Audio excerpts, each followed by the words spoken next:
2024년 9월 4일입니다. 수요 예배 벨직 신앙고백서 11항입니다. 우리 한번 제목 읽어볼까요? 성령님은 시작. 성령님은 영원하신 참 하나님이시다 입니다. 우리 지난 시간에는 10항을 봤습니다. 보면서 제2위인 성자 하나님의 신성을 함께 나누었습니다. 예수님은 하나님이십니다. 우리 따라해 보겠습니다. 예수님은 하나님이십니다. 예. 자, 하나님과 함께 창조 사역을 함께 하셨고요. 예수님은 우리의 죄 사함의 기준이 되시고 근거가 되십니다. 물론 용서해 주시는 분은 하나님이시지요. 그런데 우리가 간절히 기도한다고 용서해 주시는 것도 아니고 우리가 진실되이 기도한다고 용서해 주시는 게 아니에요. 그렇게 기도하지 말라는 것이 아니라 그렇게 한다고 용서해 주시고 그렇게 안 한다고 용서 안 해 주시는 분이 아니라는 거예요. 우리의 간절함이 기준이 아니라 기준은 오직 예수님입니다. 예수님의 이름으로 우리를 용서하십니다. 그리고 예수님은 장차 다시 오셔서 우리를 심판하시는 참 하나님이십니다. 그래서 우리 예수님의 하나님 되심을 고백하면서 우리의 삶 속에 우리의 예배 가운데에 예수님의 신성을 계속해서 고백해야 한다 그랬죠. 예수님을 온전히 높이고 예수님의 하나님됨을 우리의 삶 속에서 우리의 예배 가운데에서 높여야 한다 말씀을 드렸고요. 그리고 이제 우리의 온 세상을 다스리신 예수님이 승천하시고 하나님 보좌 우편에 앉으셨습니다. 그것은 하나님 보좌에 앉으셨다라는 말이에요. 그래서 하나님께서 온 세상을 다스리시는 것을 예수님께 다 인계하셨어요. 예수님이 온 세상을 다스리십니다. 그래서 우리가 살아가는 이 삶이 예수님이 다스리시는 삶인 거예요. 그 예수님의 신성을 온전히 고백하는 것입니다. 이어서 오늘은 제11항 가운데에 예수님의 신성, 성령님의 신성에 대해서 나누려고 합니다. 그래서 우리 한국 기독교 안에서 성령님에 대해서 강조를 하는데 그것이 성령님의 영원하신 참 하나님이심을 강조하는 것이 아니라 어떤 능력이나 힘으로만 보면서 좀 격화시키는 경향이 있다라는 거죠. 그러한 이 시대 속에서 우리가 성령님이 참 하나님이심을 영원하신 하나님과 같은 본질을 가지신 분이심을 우리가 바르게 알아야 한다라는 것입니다. 그래서 오늘 11항 우리 함께 나눠보겠습니다. 성령님은 영원하신 참 하나님이시다. 우리 한번 읽어보겠습니다. 앞을 보시며 우리 한번 크게 읽어보겠습니다. 시작.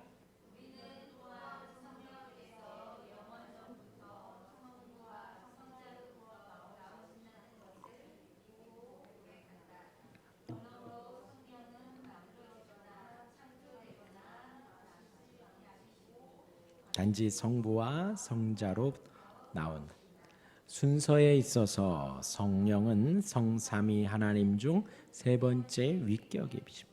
그 본질과 위엄과 영광이 성부와 성자와 하나이시며 동일하시다.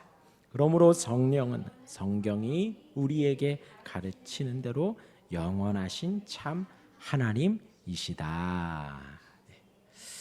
오늘 말씀 속에서 첫 번째가 성령의 신성입니다. 따라하겠습니다. 성령의 신성. 네. 지금 이제 한국교회 안에서 성령님을 아까 말씀드린 대로 강조를 하는데 영원하신 참 하나님으로 격상하여서 높이고 존경하고 경외하는 것이 아니라 어떠한 한 임재의 징조쯤으로 보거나 어떤 하나님의 능력으로 낮춰보는 부류가 있습니다. 우리가 아까 찬양했지만 가장 오해받는 찬양이 마지막 날에일 겁니다. 자녀들은 예언할 것이요 청년들은 환상을 보고 아비들은 꿈을 꾸리라 주의 영이 임하면 해서 이걸 가지고 그 한국의 성령으로 인한 이단 혹은 잘못 가르치는 곳이 이 이제 요엘서의 말씀을 가지고 자꾸 성령님을 이렇게 격화시키는 거예요. 혹은 예언을 한다든지 환상을 본다든지 꿈에 대해서 막 이렇게 절대 그렇지 않습니다. 여기에서의 예언과 환상은 하나님의 말씀에 대한 해석을 말하는 거예요. 성경을 통해서 하나님의 나라를 보게 하고 하나님의 나라를 꿈꾸게 하는 것에 대한 그 흐름 속에 자녀들이 예언한다, 하나님의 말씀을 풀어준다라는 것이고요. 환상을 본다, 성경을 통해서 우리가 하나님의 나라를 꿈꾸잖아요. 그 환상을 말하는 것이고, 아비들은 꿈을 꾸리라, 바로 하나님 말씀에 대한 하나님의 나라를 꿈꾸는 것을 말하는데, 이것을 가지고 앞일을 내다보고 앞으로 뭐 이렇게 해야 되고 저렇게 해야 되고 그 앞일에 대한 그것들을 이렇게 좀 이렇게 하십시오 저렇게 하십시오라고 한다면 그것은 성령을 많이 오해하고 있는 것입니다. 많이 오해하고 있는 거예요. 그러니까 절대로 그렇지 않습니다. 물론 삶의 조언은 할 수는 있습니다. 더 많이 살아봤으니까, 혹은 내가 그 일을 경험해 봤으니까 그러지 마십시오 라고, 이렇게 하십시오 라고 하는 어떤 분야에 대해서 조언을 할 수는 있지만, 그것이 내가 기도해보니 성령께서 이렇게 알려주시더라, 그쪽으로 가지 마십시오. 기도해보니 성령께서 이렇게 하라 하시더라, 그렇게 하지 마십시오. 절대 그렇지 않습니다. 그것이 바로 말씀드린 성령을 격화시키는, 어떤 성령께서 내 안에 내가 더 높고 내가 지시하고 내가 말하는 대로, 혹은 나에게만 알려주는, 어떤 성령님이 나에게만 알려주는 어떤, 그렇게 보는 거예요. 절대 그렇지 않습니다. 낮춰 부르는 부류가 있습니다. 그렇지 않습니다.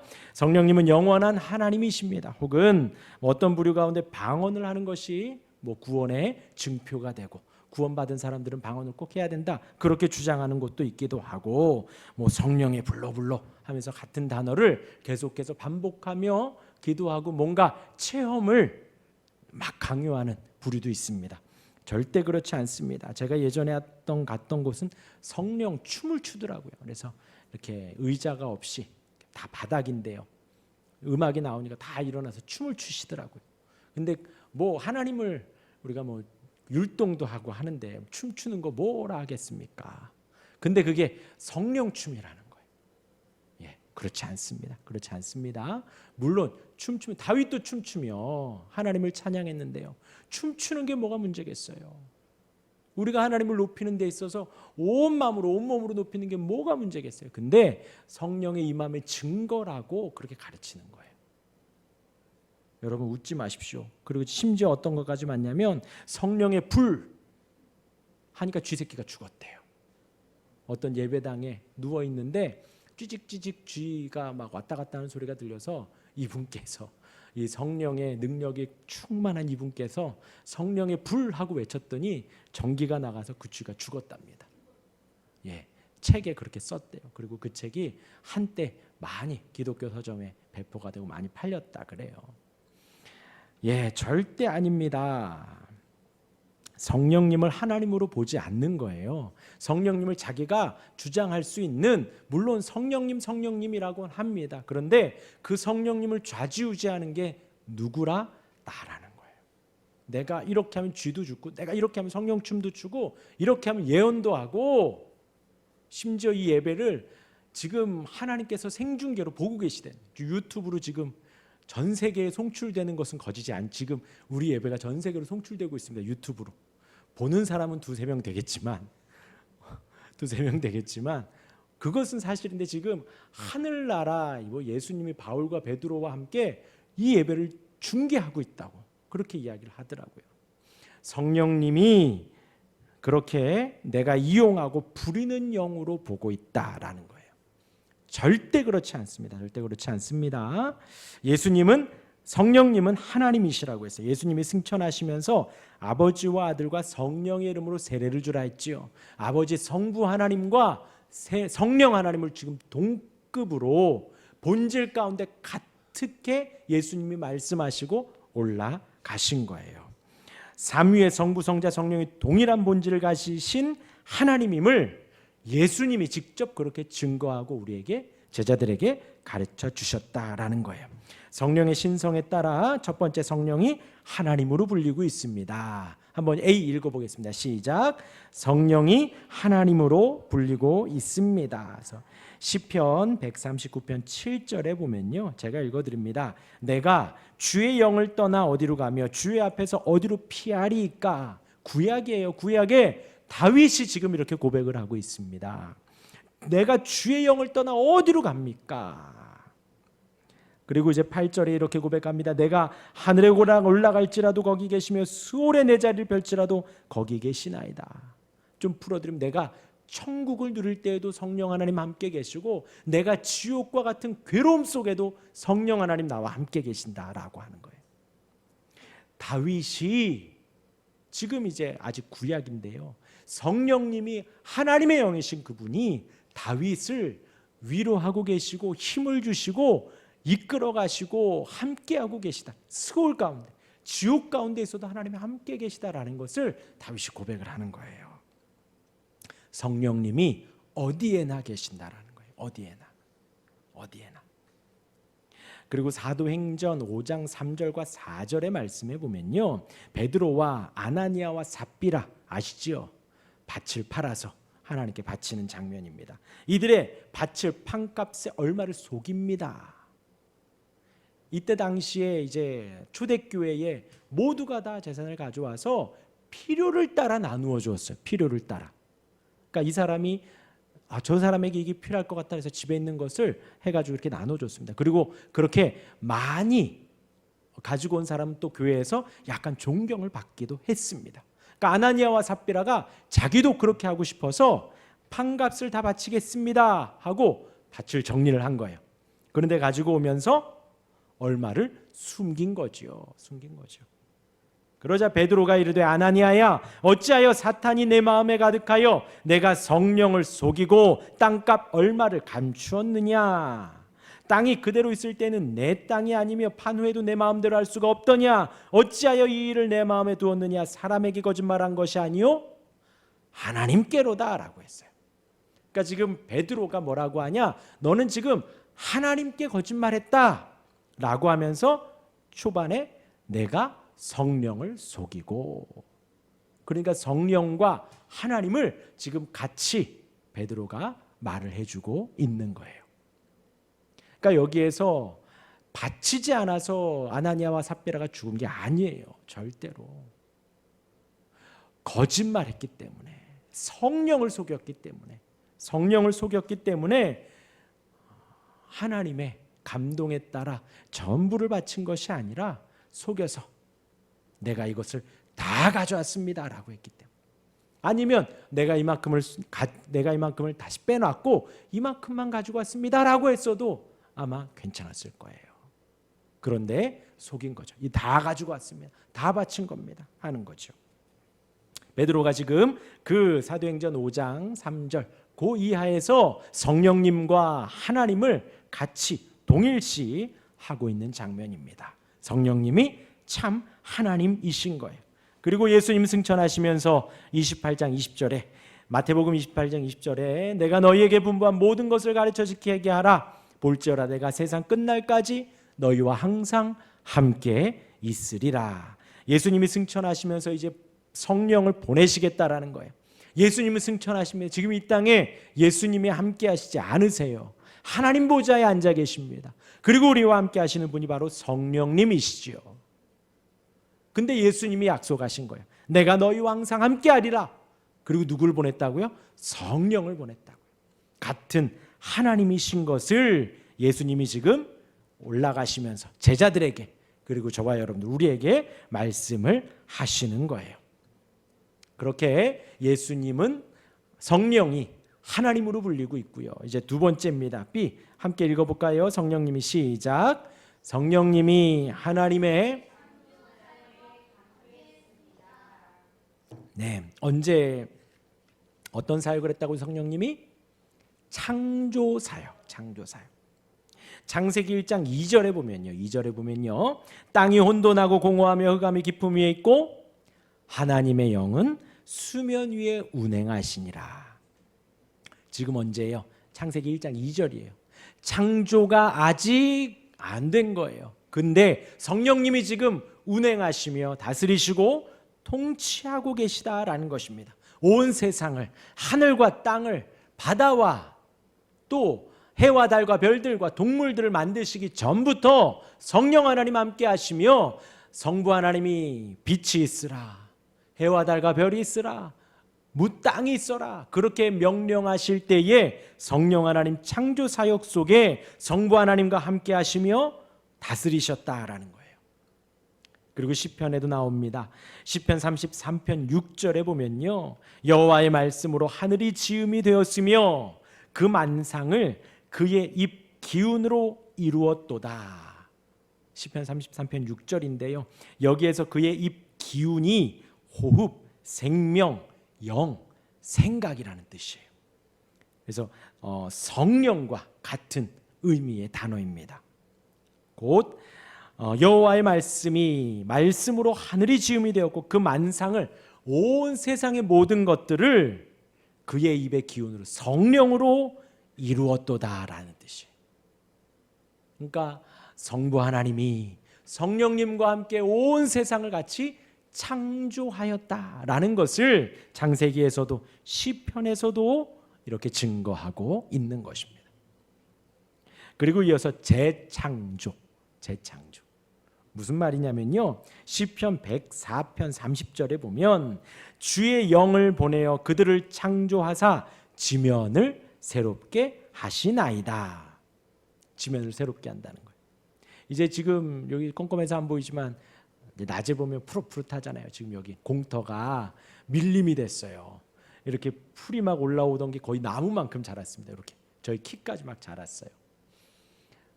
그런데 저것이 이제 조금 겨울 되면 또 이제 다 없어지잖아요. 그리고 내년 봄이 되면 또 자랍니다.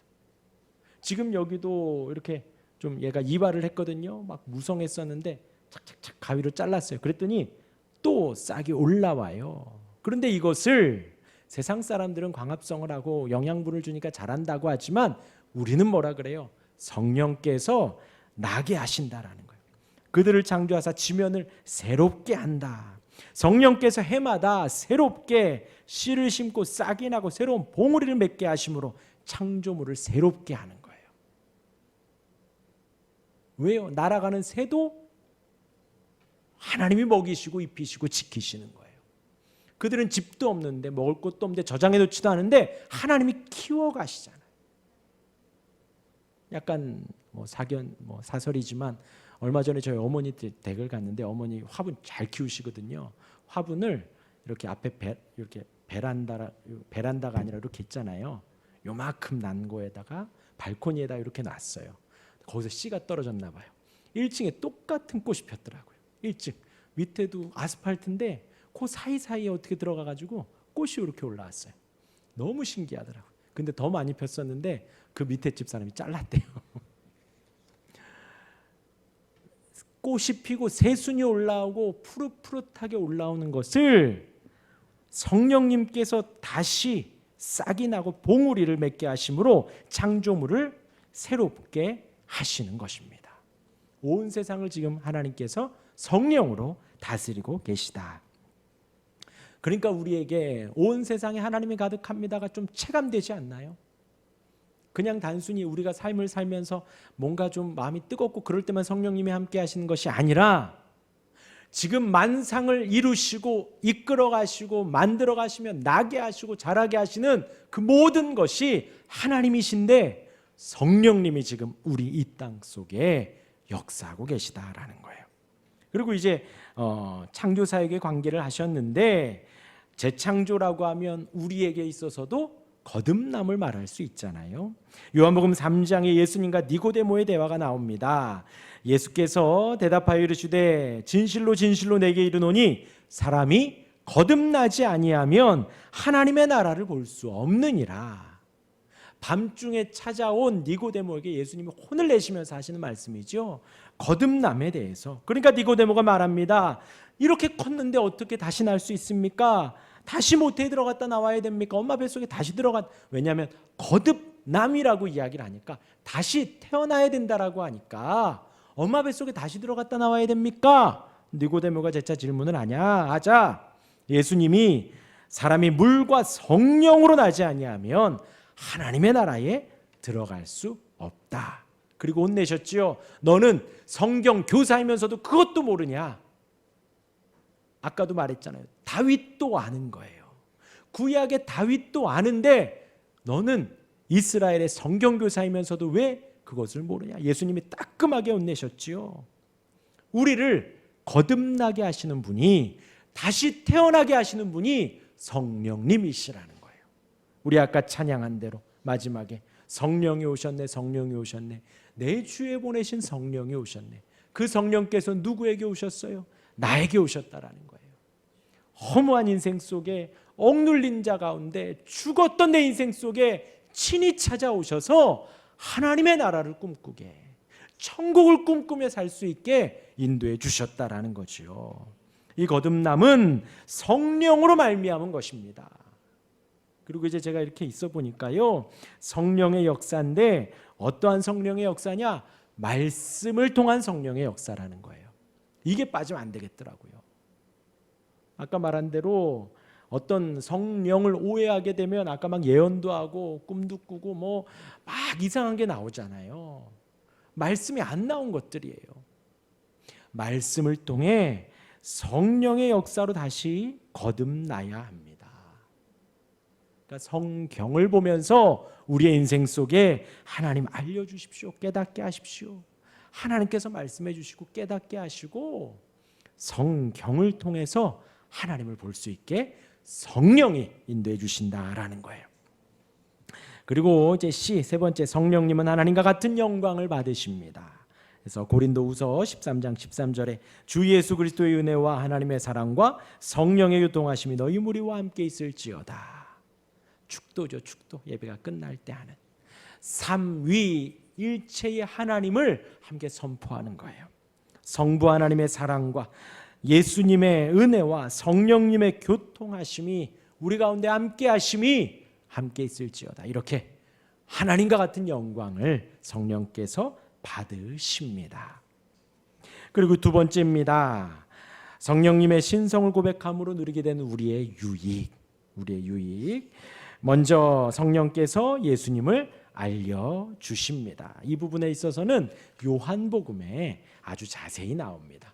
요한복음에. 그래서 우리는 성령님의 인도하심 따라 예수님을 알 수 있습니다. 예수님의 말씀을 생각나게 하시고 깨닫게 하십니다. 그래서 요한복음 14장 26절에 내가 너희에게 말한 모든 것을 생각나게 하시리라. 제자들에게 지금 하시는 말씀이잖아요. 3년 동안 함께 공생의 기간 동안 함께 있었던 그 제자들에게 지금 예수님이 올라가면서 성령께서 알게 해주시고 생각나게 하신다라는 거예요. 그리고 성령님은 우리에게 오셔서 나를 증언하실 것이요. 성령께서 우리에게 예수님에 대해서 증언해 주신다. 법정 용어라 그랬죠. 증언. 그렇게 우리에게 정확하게 알려주신다라는 거예요. 그리고 이제 두 번째입니다. 성령님은 우리를 거듭나게 하시고 의롭게 인도하시고 영화롭게 하실 것입니다. 그래서 니고데모와의 대화 속에서 거듭나게 한다 그랬지요.